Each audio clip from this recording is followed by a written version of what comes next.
신약성경 81면입니다. 마가복음 14장 51절과 52절 말씀을 다 함께 한 목소리로 봉독하겠습니다.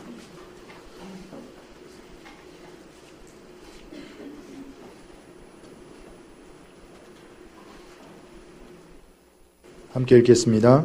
한 청년이 벗은 몸에 배 혼니부를 두르고 예수를 따라가다가 무리에게 잡힘에 배 혼니부를 버리고 벗은 몸으로 도망하니라. 아멘. 벌거벗고 도망하다. 별로 좋은 제목 아닌 것 같습니다.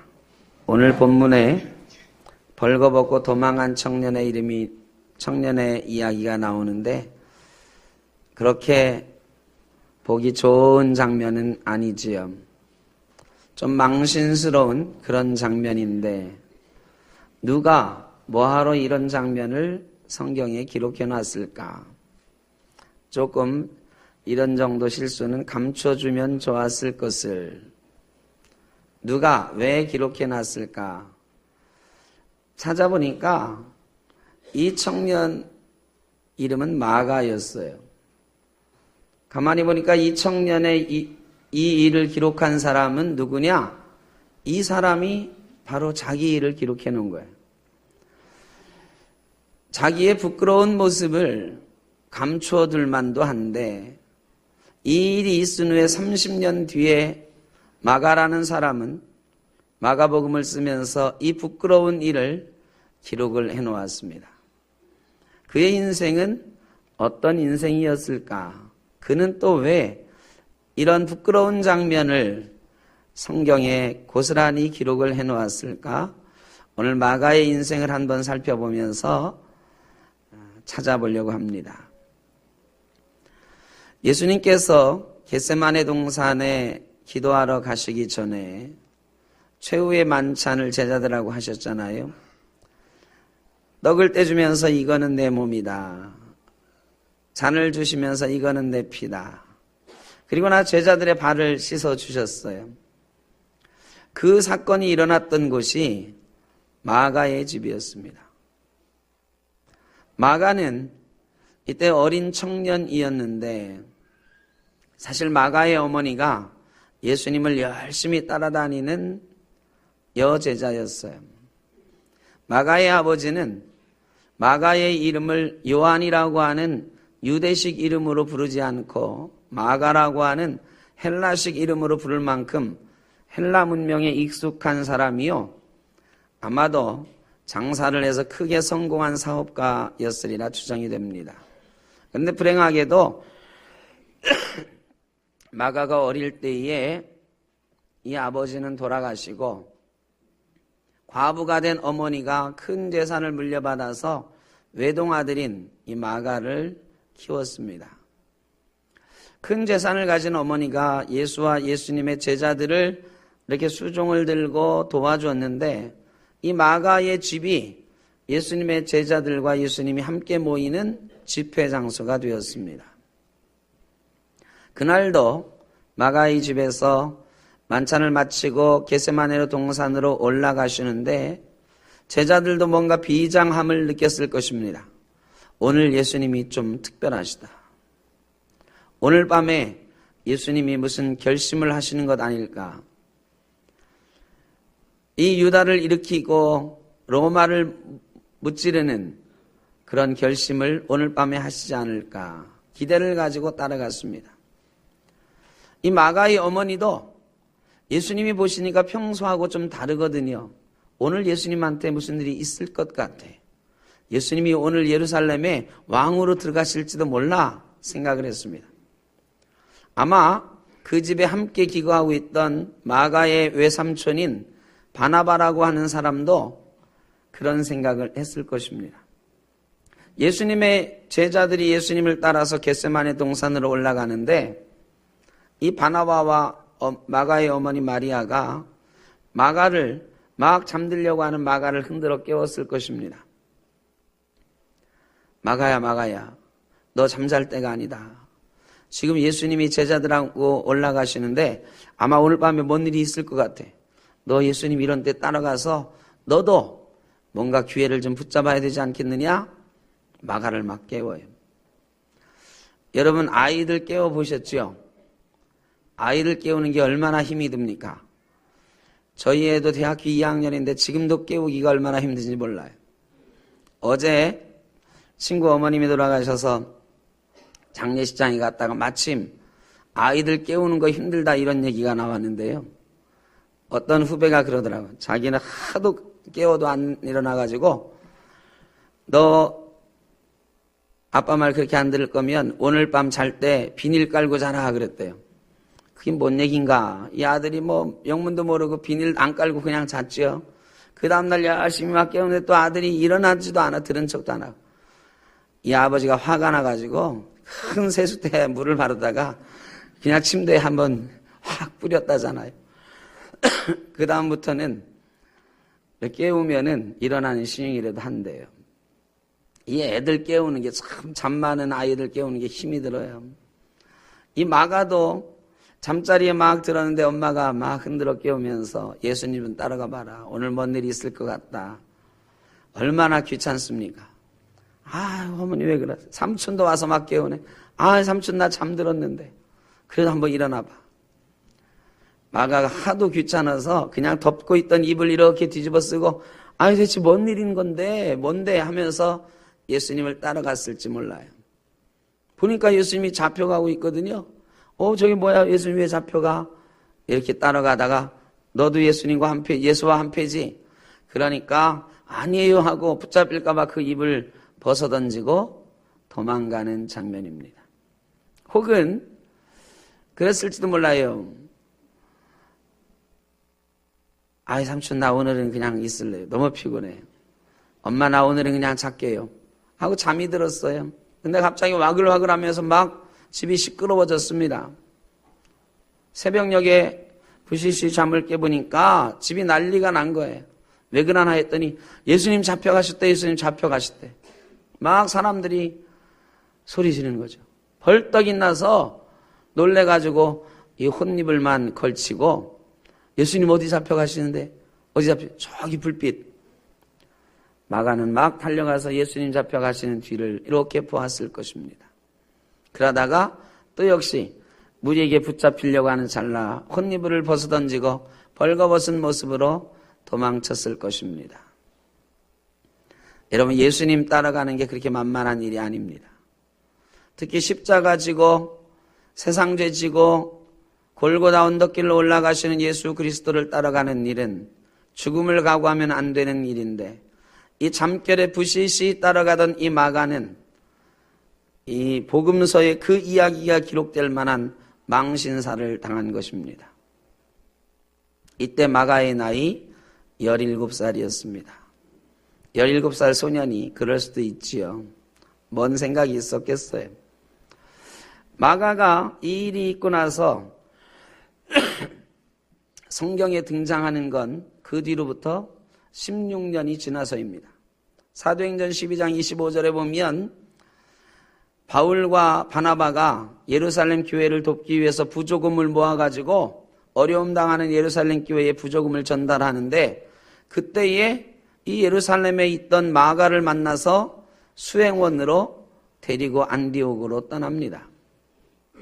그리고 안디옥에서 한 1년쯤 있다가 바울과 바나바가 선교사로 떠나잖아요. 마가를 데리고 떠납니다. 마가가 자기 외삼촌 바나바와 바울과 함께 선교여행을 막 떠나죠.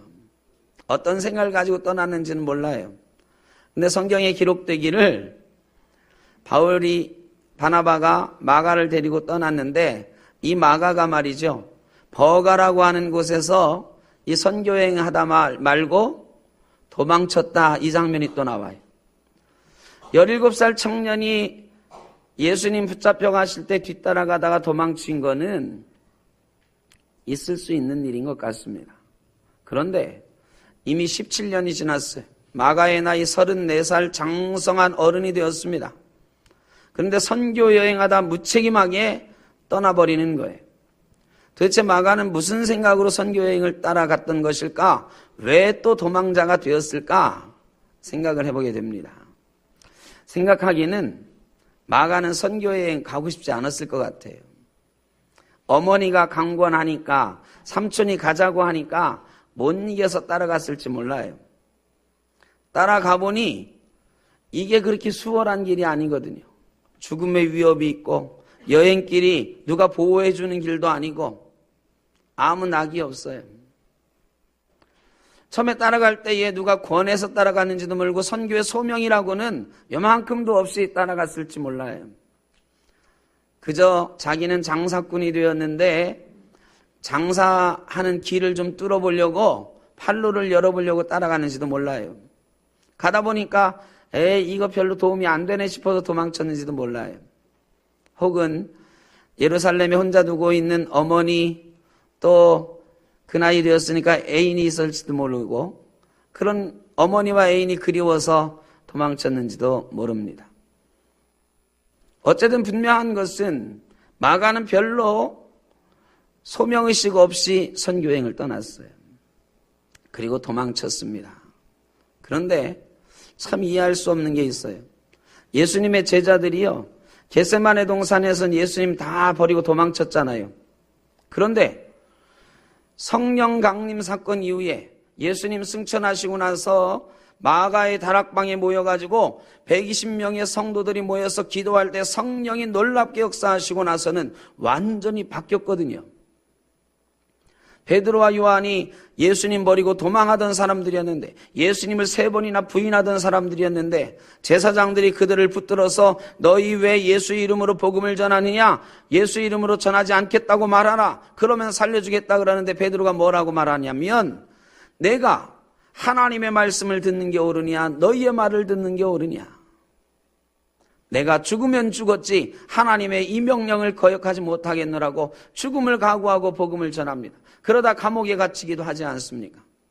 예수님의 제자들은 성령 강림 사건 이후에 십자가에서 예수님 달려들어가실 때 도망갔던 그 제자들이 아니었어요.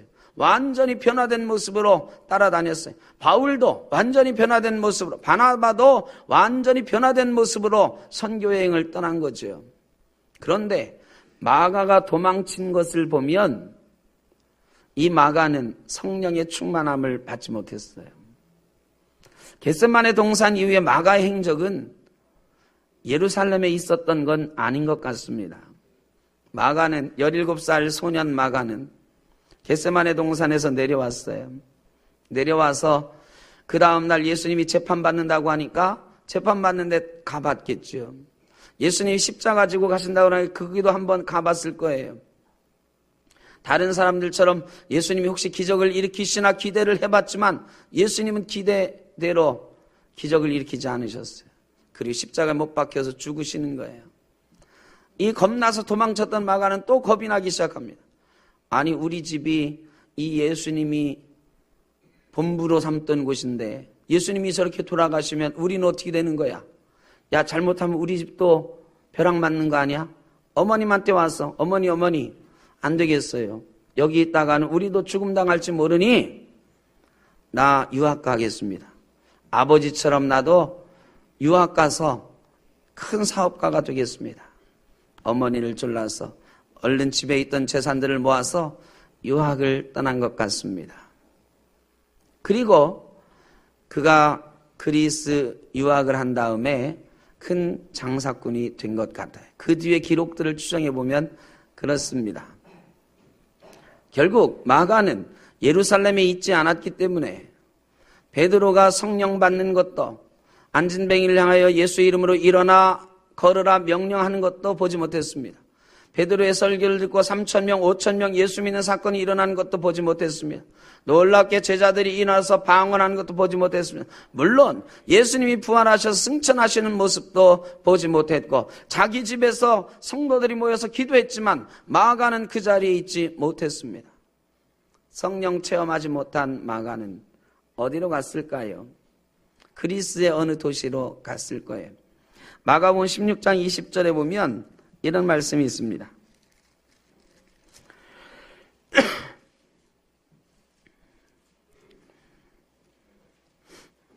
마가복음 16장 20절에 제자들이 나가 두루 전파할새 주께서 함께 역사하사 그 따르는 표적으로 말씀을 확실히 증언하시니라.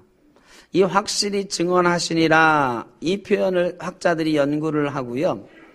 이 마가가 그리스에 유학해서 수학을 공부했을 것이다. 수학에 능통한 사람이 되었다. 이렇게 추정을 합니다. 이 확실히 말씀하시다, 증언하시다 이 말은 수학자들이 많이 쓰는 표현이었어요. 유클리드라고 하는 수학자가 있었는데 이 유클리드가 수학을 쭉 풀어내고 마지막에 QED라고 하는 문자를 써넣었어요. QED라고 하는 말은 큐오드 에라트 데몬스트랜덤이라고 하는 그런 뜻인데 우리말로 풀어보면 확실히 증명하였다 이런 뜻입니다. 그러니까 자기가 수학적으로 막 풀어놓고 확실히 증명했다 이런 말을 유클리드라는 수학자가 썼거든요. 그 뒤로부터 수학자들이 뭔가를 증명해 놓고 나서는 맨 마지막에 QED 이런 표시를 썼어요. 사전에 찾아보면 수학자들이 증명한 이후에 증명을 표시하는 기호 이렇게 돼 있어요. 그래 이렇게 증명하였습니다 이런 뜻이고 이렇게 확실하게 증명했습니다 이런 뜻이거든요. 이 비슷한 표현이 마가가 지금 쓰고 있는 거예요. 이 유클리드가 활동하던 도시가 바로 BC 300년경에 알렉산드리아였습니다. 헬라 철학과 헬라 문명이 일어났던 크게 번성했던 알렉산더를 기념해서 세운 도시 알렉산드리아. 알렉산드리아에서 유클리드의 수학이 완성됐고 수학이 전승되었어요. 마가가 본거지로 삼았던 곳이 바로 알렉산드리아예요. 그래서 학자들은 마가가 이 겟세마네 동산 사건 이후에 알렉산드리아로 유학했을 것 같다. 알렉산드리아가 실제로 나중에 마가의 본거지가 되거든요. 그래 마가가 알렉산드리아에 가 있었구나 이렇게 추정을 해요. 어쨌든 알렉산드리아에서 그가 수학을 공부하고 또 다른 학문을 공부하고 헬라 문화를 익힌 다음에 아버지처럼 큰 사업가가 됩니다. 알렉산드리아에서 마가가 사업을 했다라고 하는 큰 사업가였다라고 하는 전승들은 많이 전해지고 있어요. 알렉산드리아에서 크게 성공한 마가가 금의환양했을 때가 언제냐? 바로 그의 나이 33살쯤 되었을 때 이제 웬만큼 이루어 놓고 어머님이 살고 계시는 예루살렘에 돌아온 거죠. 거기서 외삼촌 바나바를 만나요. 그리고 바나바를 따라서 안디옥에 가게 되죠. 제 생각에는 이 바나바를 따라가는 마가가 이 사업하는 사람이니까 선교 여행한다고 그러니까 쉽게 생각했을 것 같아요. 선교 여행하면서 내가 그 지역에 장사할 수 있는 루트를 좀 뚫어보고 이런 사업의 계획도 좀 세워보면 나도 좋겠다. 이렇게 생각을 하고 따라간 거죠. 그런데 그 길이 그렇게 만만치 않았어요. 성령 체험 없이 복음에 대한 확신 없이 선교여행 따라갔던 이 마가가 그만 도망치고 만 거예요. 나에게 아무 유익이 없다. 삼촌 죄송합니다. 이건 내 생각하고 좀 다르네요. 도망치는 인생이 된 것입니다. 겟세마네 동산에서 호기심에 혹은 삼촌과 어머니의 권유에 예수님을 따라갔다가 뻘거벗고 도망가던 망신을 당했던 마가가 이제 자기의 다른 목적 때문에 혹은 아무 생각 없이 따라갔던 이 선교에서 또 도망치면서 두 번째 도망자 신세가 되는 것입니다. 마가는 어떻게 보면 참 못난 사람이에요. 예수님께 직접 부름받을 수 있었던 기회를 겟세마네 동산에서 뻘거벗고 도망치면서 벗어던진 사람이죠. 선교사로서 사도로서 인정받을 수 있었던 선교 여행에 위대한 선교사 바울과 함께 동역할 수 있었는데 그만 도망치고 만 사람이 되었습니다. 참 못난 사람이죠. 그리고 나서 한 1년쯤 지났어요. 예루살렘에 와서 사업 구상하고 이제 사업을 다시 알렉산드리아에 가서 할 생각으로 하고 있는데 바나바와 바울이 선교여행에서 돌아왔는데 예루살렘이 발칵 뒤집혔어요. 바울과 바나바가 크게 선교에 성공했대. 성공했는데 맨 이방인들한테 전도했다며? 이방인들 구원받아도 되는 거야? 할례 받지 못한 사람들이 구원받아도 되는 거야? 막 논쟁이 벌어졌어요. 마가도 자기도 따라갔던 선교여행인데 그 선교여행의 결과를 놓고 막 갑론을박하니까 다시 관심이 생겼잖아요. 교회를 완전히 떠난 건 아니고 어머니가 그 교회의 든든한 후원자였으니까 아마 마가도 이 교회의 언저리에는 있었을 것인데, 교회에 그런 막 논쟁이 벌어지고 자기 외삼촌이 거기에 있고 자기도 거기에 따라갔던 사람이고 하니까 야, 도대체 무슨 일이 있는 거야 하고 예루살렘에서 열렸던 회의에 구경꾼으로 참여했을 것입니다. 바울과 바나바가 막 공경을 당합니다. 그런데 베드로 사도가 일어나더니 내가 주님이 주신 환상을 보았습니다. 이방인에게도 복음을 전하라 하십니다. 한마디로 정리해버리니까 야, 그렇구나. 그럼 바울과 바나바의 전도한 여행 얘기를 좀 들어보자. 간증을 듣고요 막 박수치고, 그러면 이제부터는 당신들을 이방인을 위한 선교사로 공식적으로 임명합니다. 이렇게 공증도 해주고 바울과 바나바가 막 높임을 받고 안디옥으로 돌아가는 거예요. 마가가 큰 충격을 느낍니다. 야, 저 선교 여행이 저렇게 대단한 여행이었구나. 야, 나도 그럴 기회가 있었는데 나는 던져버렸네. 바나바를 찾아갑니다. 삼촌, 이번에 또 선교여행 가실 거라면서요. 갈 건데. 삼촌, 저 한번 같이 갈 수 있을까요? 야, 너 지난번처럼 도망가려고. 이번엔 제가 열심히 한번 따라다녀 볼게요. 이번에는 뭔가 좀 배워볼게요. 바나바가 자기 조카가 선교사로 또 가겠다고 하니까 얼마나 기분이 좋아요. 바울에게 얘기를 했지요. 마가가 같이 가겠다고 하니 우리 마가를 다시 한번 좀 데리고 가고 마가의 기회를 한번 줍시다. 바울이 펄쩍 뜁니다.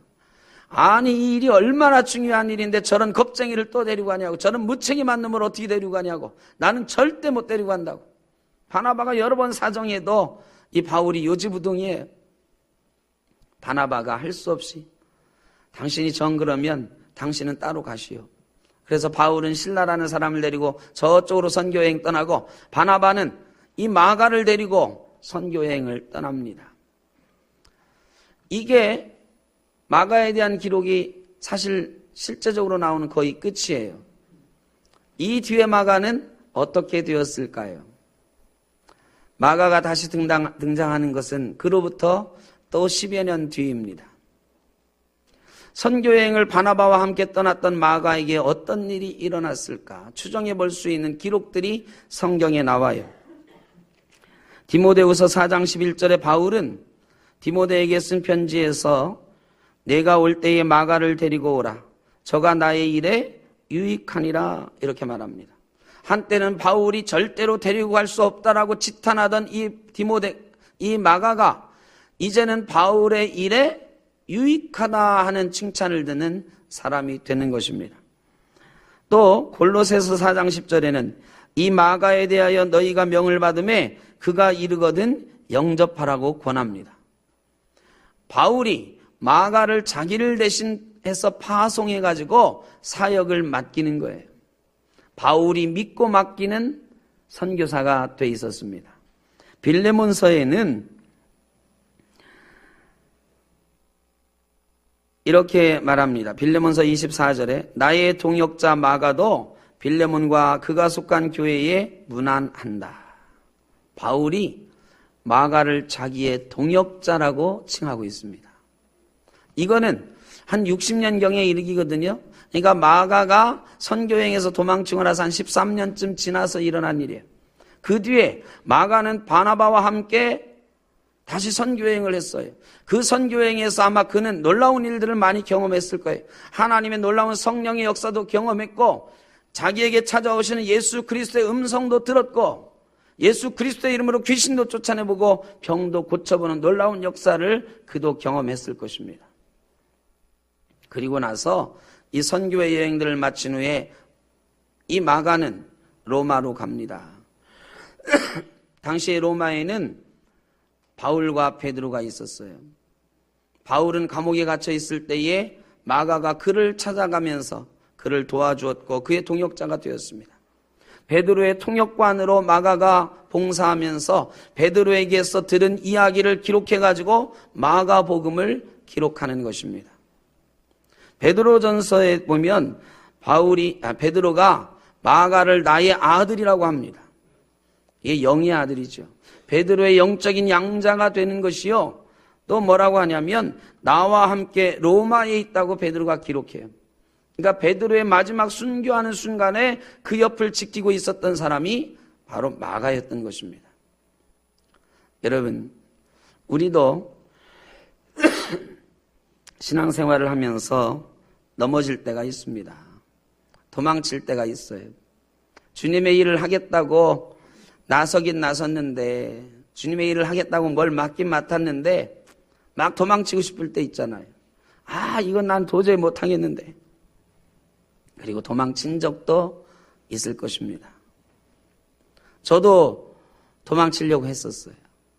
대학 졸업하고 목사가 되긴 돼야 되겠는데 목사 되는 게 영 싫더라고요. 그래서 사업해본다고 사업을 몇 년간 한 적도 있고요. 여러 가지로 사학과 편입해가지고 다른 공부도 해본다고 핑계대서 자꾸 늦춰보기도 하고. 그런데 하나님께서 붙들어서 몇 년 뒤에 쓰시더라고요. 여러분, 마가처럼 우리가 보잘것없이 망신스럽게 신앙생활 했을 때도 있습니다. 마가처럼 혼입을 벗어던지고 도망하는 신앙을 가지고 있었던 적도 있고요. 마가처럼 주님의 일을 해보겠다고 나섰다가 무책임하게 도망쳐버리는 그런 모습을 가진 적도 있습니다. 지금 내가 그렇게 연약한 모습일 수도 있어요. 내가 뭘 하겠나 싶은 그런 모습일 수도 있습니다. 그러나 여러분, 우리 주님께서는 마가가 다시 결단하고 주님의 일을 감당해 보겠느라고 다시 나섰을 때에 그에게 성령을 부어주셨습니다. 그에게 하나님의 일을 맡겨주셨습니다. 그에게 복음서를 기록할 수 있는 위대한 영광을 주셨습니다. 하나님께서 저와 여러분에게도 그런 결단으로 하나님을 쫓아가기만 하면 놀라운 주님의 일을 다시 맡겨주실 줄로 믿습니다. 그리고 우리를 통해서 반드시 주님은 영광 받으시게 될 것입니다. 마가가 이렇게 마가복음을 기록하고 바울이 순교하는 것을 보았습니다. 베드로가 순교하는 것을 보았습니다. 그 뒤에 기록에 의하면 기록들을 찾아보면 마가는 알렉산드리아로 다시 갔어요. 자기의 유학한 곳, 자기가 사업을 이뤄놨던 곳, 그곳에 가서 다시 사업을 계속합니다. 큰 거상이 되었어요. 마가는 이 상업적인 일을 하면서 복음을 전하는 일을 같이 합니다. 그래 알렉산드리아의 유대인들 사이에 예수를 전하고 알렉산드리아 헬라인들에게 존경받는 지도자로 그렇게 서 갔습니다. 그런데 70년에 AD 70년에 유대전쟁이 끝났어요. 로마 사람들이 유다 사람들을 다 죽이고 유대 사람들이 뿔뿔이 흩어졌는데 이 알렉산드리아에도 로마를 피해서 흩어진 유대인들이 모여들기 시작했습니다.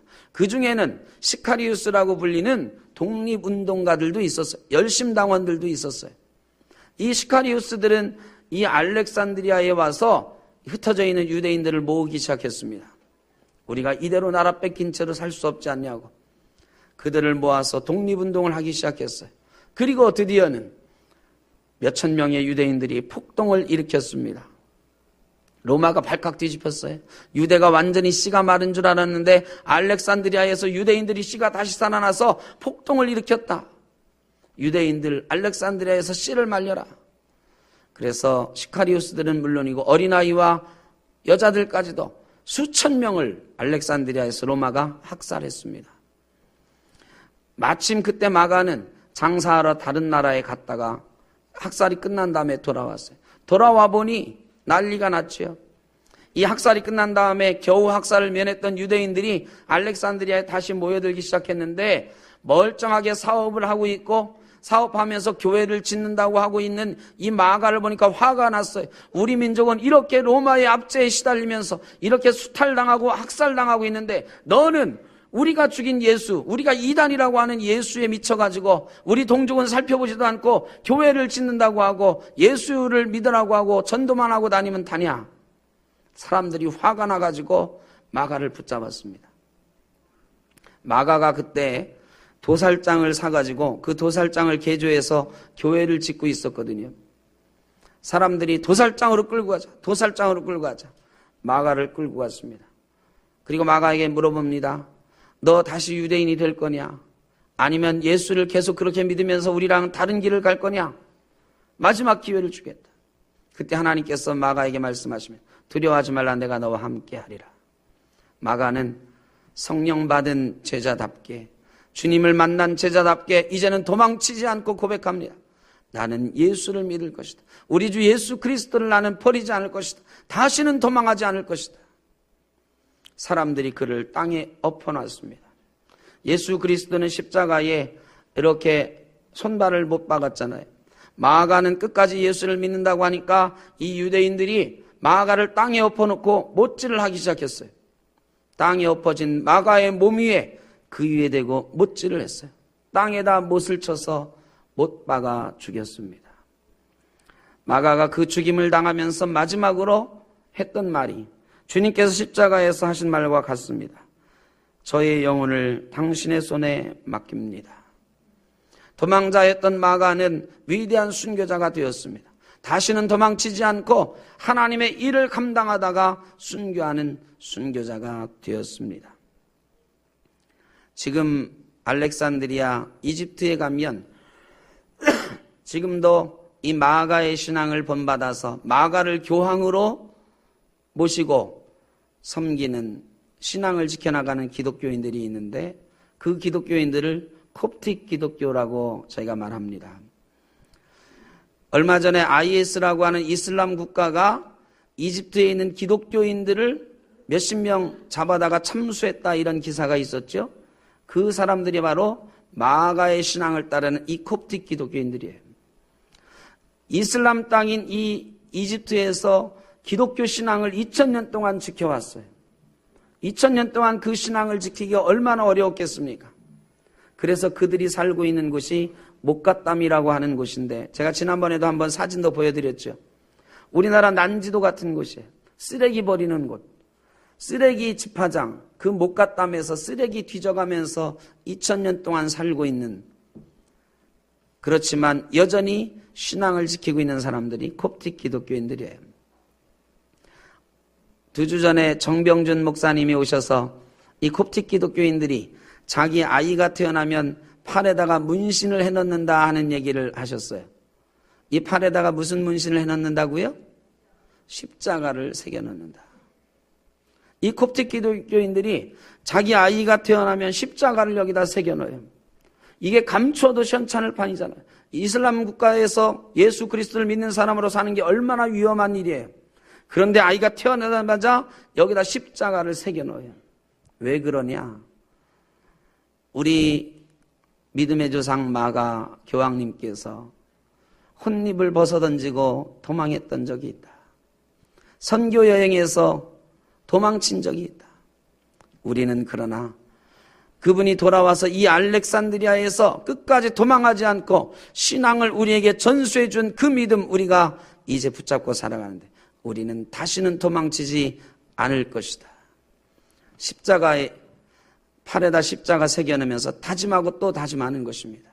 그런 다짐이 2000년 동안 그 이슬람 국가 내에서 콥틱 기독교가 살아남게 한 원동력이 되었습니다. 여러분, 도망자였던 마가를 통해서 이렇게 놀라운 역사를 하나님이 이루셨습니다. 도망자같이 부족한 모습, 혼입을 벗어던지고 도망하는 우리의 모습이 분명히 있습니다.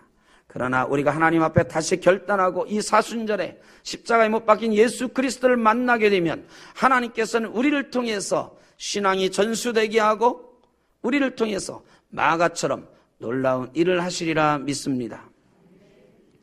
유시와님의 사랑하라 한 번도 상처받지 않은 것처럼 이라는 글 속에 6가지 참회라고 하는 글이 있습니다. 내가 생각해야만 하는데도 생각하지 않은 것과 말해야만 하는데도 말하지 않은 것, 행해야만 하는데도 행하지 않은 것, 그리고 내가 생각하지 말아야 하는데도 생각한 것과 말하지 말아야 하는데도 말한 것, 행하지 말아야 하는데도 행한 것, 그 모든 것들을 용서하소서. 우리는 때때로 그렇게 살아갑니다. 내가 생각해야만 하는데도 생각하지 못하고 내가 예수 그리스도의 십자가를 생각해야만 하는데도 십자가 생각하지 못하고 살아가다가 도망자 될 때가 있습니다. 내가 예수 그리스도를 말해야 하는데도 말하지 못하고 도망치듯 살아갈 때가 있습니다. 내가 예수 그리스도의 제자답게 살아야 되는데도 그렇게 살지 못하고 도망치는 인생일 때도 있었습니다. 내가 생각하지 말아야 되는 세상의 것들을 생각하다가 도망자 되는 적도 있었습니다.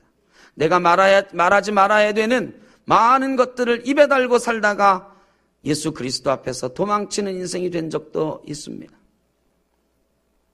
행하지 말아야 되는 많은 것들을 죄악 속에 행하다가 도망치는 인생이 될 때도 있었습니다. 여러분, 그런데 오늘 우리는 또 주님 앞에 나와 있습니다. 주님은 우리를 오늘도 부르셨습니다. 그리고 마가처럼 우리를 세우겠다고 말씀하시는 것입니다.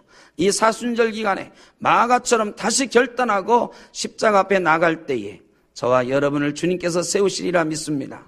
그리고 마가처럼 위대한 신앙을 우리의 자녀손들에게 물려주는 믿음의 조상 되게 하실 줄로 믿습니다. 저와 여러분에게 그런 복과 은혜가 있으시기를 주의 이름으로 축원합니다. 기도하겠습니다. 하나님, 때로는 도망자였습니다. 때로는 어린 마가처럼 혼입을 뒤집어 쓰고 따라가다가 주님 잡혀가시는 것 보고 도망하던 인생이었습니다. 주님 일을 한다고 하면서도 그 일이 너무 힘들고 때로는 내 마음에 맞지 않는다고 팽개치고 도망하던 인생이었습니다. 그러나 오늘 다시 주님 앞에 나왔습니다. 그런 저희를 부끄럽다 않으시고 그런 저희를 못났다 하지 않으시고 여전히 받아주시는 주님, 주님 앞에 다시는 도망자가 되지 않겠노라 다짐합니다. 마가처럼 순교자의 신앙을 가지고 이제는 주님 십자가 지고 우리의 십자가 지고 주님 따라가겠노라고 다짐합니다. 우리의 다짐을 어여쁘게 여기시고 우리의 다짐이 흔들리지 않게 하시고 우리를 통하여 마가처럼 놀라운 복음의 역사를 이루어가는 주의 역사가 있게 하여 주옵소서. 예수님의 이름으로 기도하옵나이다. 아멘.